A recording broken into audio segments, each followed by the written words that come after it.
গ্রাহুরি এই দৌড়ঝাঁপ শুধুই মাংসের জন্য, কোরবানির মাংসের জন্য। যারা ছুটছেন তারা আর কেউ নন, শহরে থেকে যাওয়া দরিদ্র মানুষ।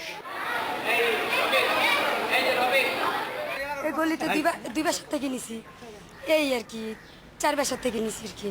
কি পরিমাণ পেয়েছে? আচ্ছা কেজি কুরবানি দেওয়া বলে তো পোলাপান নিয়ে বাসায় থাকতাম, এমকে তো মানুষের বাসায় থাকতাম, আসতাম না 2 টুকরা মাংসের জন্য। মারামারি কিল্লাকিল্লি কত কি হয়। সন্ধ্যা পর্যন্ত 5-6 বাড়ি ঘুরেছেন রহিম আলী, কিন্তু মাংস মিলেছে সামান্যই। 5-6 বাসায় গেছি, 1 বাসার মাঝে খাইছি আর 3 বাসার মাঝে ফিরাইছি।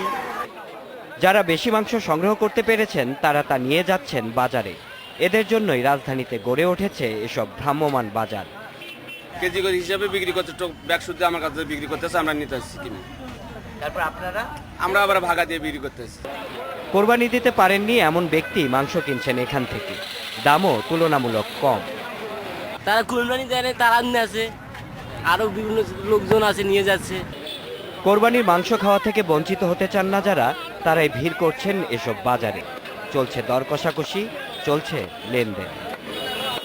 Shaon Hasnat, independent news, Dhaka.